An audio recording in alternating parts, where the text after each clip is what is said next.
Well, hello. It's Wednesday. It's 1 o'clock, and this is Chat with CHAP. And I'm your host, Ginger. So I'm so glad you're here with me today. Now, it's just as gorgeous today as it was last Wednesday, which I just love.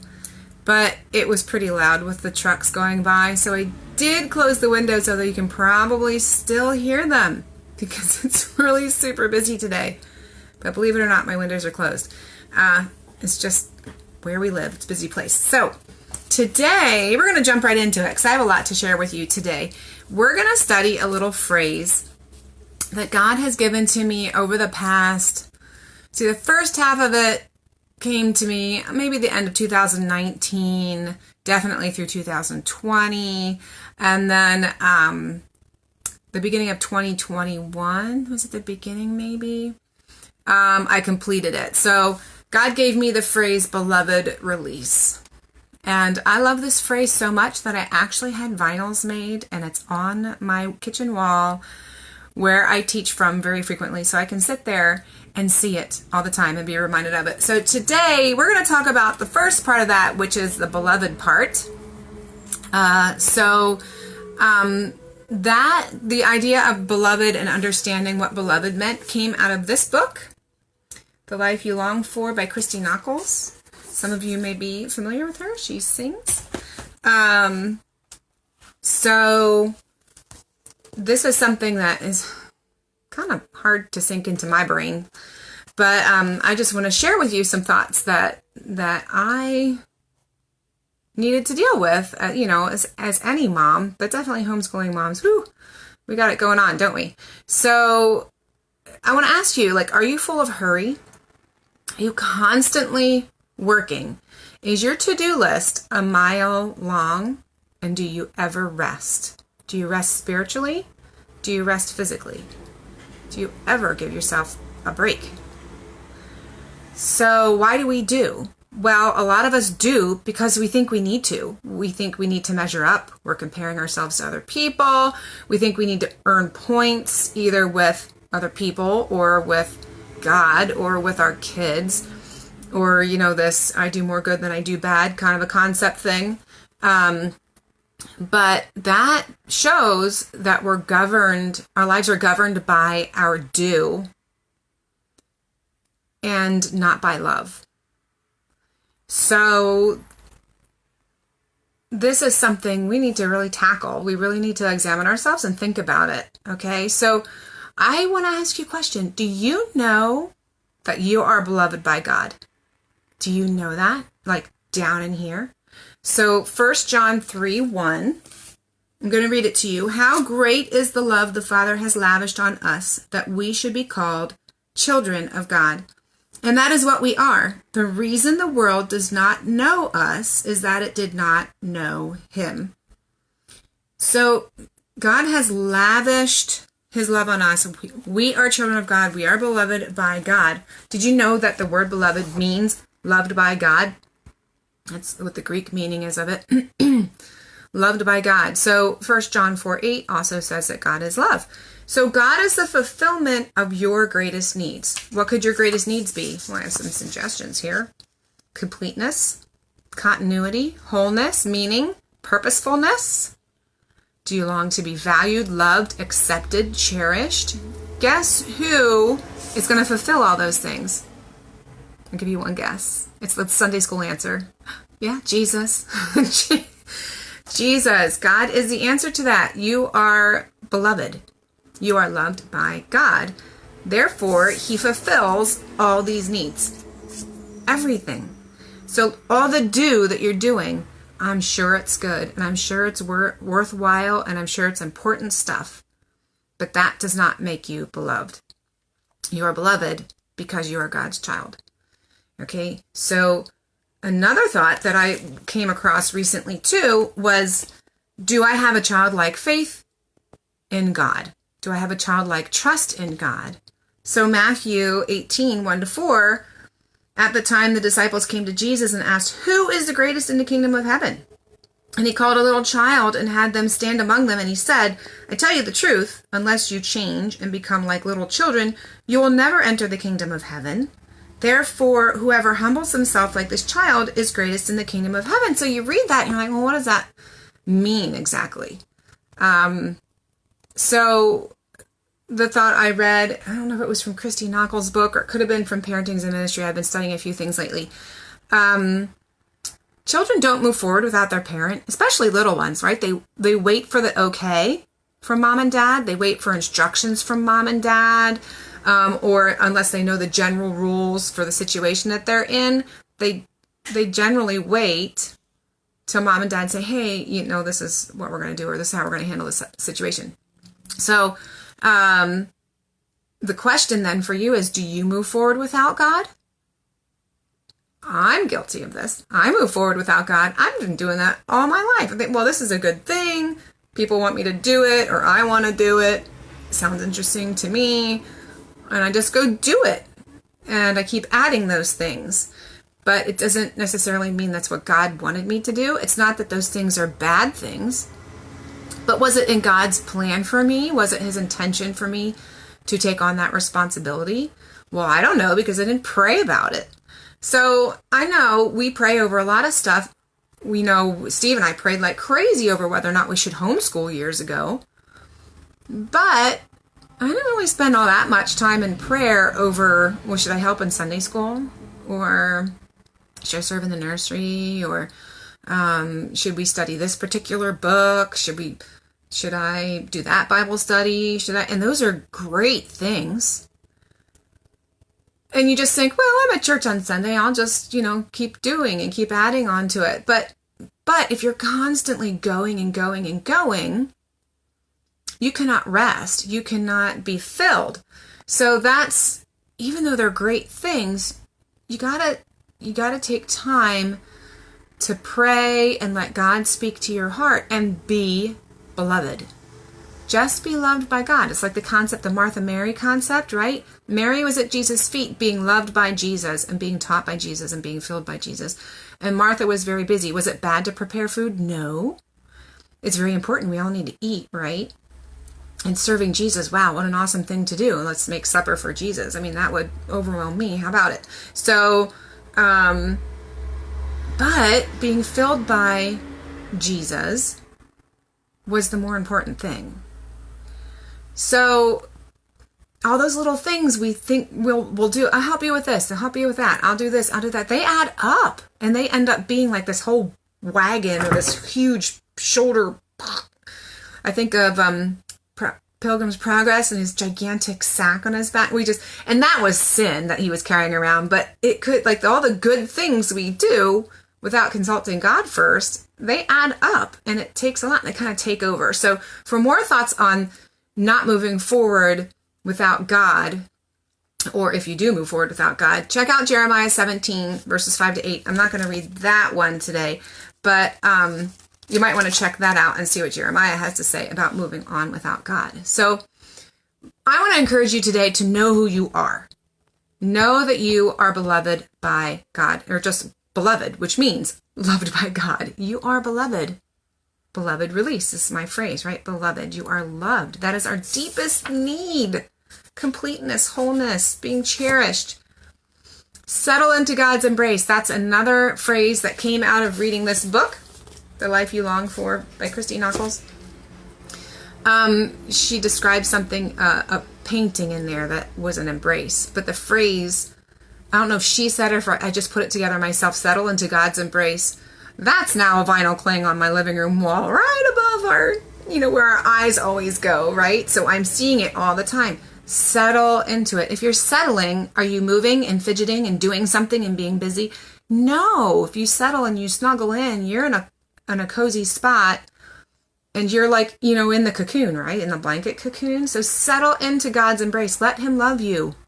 Be beloved, right? Allow him to do that. So it will be impossible for you to love your kids, your husband, and whoever else God puts around you unless you first allow God to love you. So you can't love the others the way you need to unless you allow God to love you. And it takes slowing down. It's really hard. I have a hard time with it. Okay. So to be loved by God, rest in him, and then see the others around you, which I know is really hard. You got kids swirling everywhere and everything is like, ah. But that if you're not filled by God, it's hard for you to see the need of others around you because you're exhausted by all the do. Okay? And you can love them with God's love then. And then do your do. So your do needs to come from the relationships around you. So the concept is you don't do all this stuff so that your kids will love you. You love your kids so you homeschool them. You love your kids so you take them to Awana. I don't know. You love your kids so you do a picnic with them. Whatever it is that God has called you as a family to do, you do that out of the love relationship with God and the love relationship with your kids. So the Mary comes before the Martha. It's really important. So, and there's another part in this book. This book is so full of things. I encourage you to read it. So one of the concepts that I struggle with too is, well, what if I rest? If I rest, what if I let people down? I'm going to let people down if I rest. I can't rest. They're counting on me. Or what if other people think bad things of me because I just kind of pulled back and I'm resting? Or I say, no, I can't do that anymore. What if they think mean thoughts about me? Or here's another one that's even scarier maybe. What if no one misses me? What if I choose to pull back and serve my family and stay focused there and no one misses the fact that I'm not out there? Or what if no one cares? So I'm going to read Romans 8:15 to you. For you did not receive a spirit that makes you a slave again to fear, but you received the spirit of sonship, and by him we cry, Abba, Father. So we can cry out to our daddy because we've received that spirit of sonship, daughtership, if you will. So you don't have that spirit of fear. Well, what if people don't care that I'm there anymore? It's not about them. It's about your relationship with God and having your needs met with God. And God will take care of those other relationships and those other things. And if you step back into it, or when you step into something new, that will be where you're supposed to be. It's trusting God. And sometimes we need to let go of relationships in those moves too. And that's hard. That's hard. I've been through that a lot. So you're not a slave to fear. Have you sung that song? I'm no longer a slave to fear. I'm a child of God. God has many wonderful things planned for you. If you go to Ephesians 2:10, you're his workmanship. And he's planned stuff for you to do. And he is your only audience. So all these other questions, well, what if someone's mad at me? What if I let people down? What if no one misses you? That's when your audience is other people. When you're thinking those things, your audience isn't God. So that was a lot for me. I had to process through that. Okay? So, I'm so glad, Rachel and Pam. I'm glad these messages are helping you. That's encouraging to me. So yeah, I'm telling you, I've had to talk myself off the ledge a lot. Okay. I'm like, like all the time. And I come back to these things again and again. I'm constantly fighting the lies, the people pleasing and what I think others expect of me, expectations. I'm an expectation person. And that's something, that's a whole nother podcast. So, try to get out of that expectation trap. Okay. Just seek God and do what he's calling you to do. So remind yourself of God's promises. I've mentioned Victory Over the Darkness by Neil Anderson before, and there are 2 lists of scriptures that are really good. The first one is called the Who Am I list. Read it all the time. Who are you? Remind yourself of who you are in Jesus. Remind yourself of God's promises to you. I forget them easily. I need to remind myself all the time. And it's not because I don't care or don't want to know. There's just a lot going on, right? There's a lot going on. And it's good because sometimes you'll read through them. I read through the list and different ones hit me at different times, depending on the circumstances that I'm in. He's going to speak to you through his word and share with you what you need to know that day for what's going on. So I encourage you, like, if the world is swirling for you right now, just stop. Stop. Rest. Rejuvenate with God. Tell yourself, I am beloved. And what's beloved mean? Loved by God. Tell yourself again and again, you are loved by God. And you don't have to do yourself into oblivion in order to be loved. You are loved just by who you are because he made you. Think of Psalm 139, right? He knit you together in your mother's womb. He knows more about you than you know about you, and he loves you more than anyone else in the whole wide world. Okay? And he meets all these needs for completeness and wholeness and meaning and purposefulness, to be valued and loved. He meets all these needs. So if the world is swirling, stop and remind yourself, you are beloved. Okay? Every day, get a vinyl made. You can do that, beloved release. Get it made. Put it where I have a friend who painted it on a little tree stump for me too. So I have multiple reminders of it around my house because I need it. I get so caught up in what's going on. I need to, it's a slow down reminder. It's my slow down reminder. So being loved comes first. Before anything else, being loved by God comes first. So everything else, everyone else that you will love, everything you will do will come out of the fact that you are beloved. So fight the lies with that truth. You don't have to do, you don't have to measure up, you don't have to keep up with the Joneses, you don't have to do what everybody else is doing with homeschool or whatever else. Be loved and do as he calls you to do. Okay? Love God with your childlike faith. Remember what I said earlier? Children don't move forward without instructions from their parents. Let's not move forward without instructions from God. Okay? Take everything to him. Okay? Should we do this? Should we do that? Where should we go on vacation? What should we do this week? Everything. I'll tell a little quick story here before I end. My oldest is just about to be 19. When he was a baby, I was in mom's groups like crazy because we just needed to get out. I'm social, he's social. So there was one day we were getting ready. I had on my favorite cable knit white. I was crazy for wearing white with a baby sweater. And he was an upset baby he's a burp up kind of kid. And we're getting ready to go. And I think we were a little bit late and we're out in the area with our mud room getting ready to go. And he just on my white sweater. And I was still in my spirit saying, I gotta go. It's mom's group day, right? And God very audibly, every once in a while in my life, God has spoken to me audibly. That day he said, be still and know that I am God. And boy, guess what I did? I went back inside, I got off my yucky sweater, and I sat on the sofa with my baby. Just me and my baby. And it was okay. So sometimes he'll speak to you loud and clear. And sometimes you need to settle down yourself and seek him. And he'll speak through your spirit, through his word, through prayer, however he connects with you. He will connect with you if you're reaching out to him. So that was a fun little story.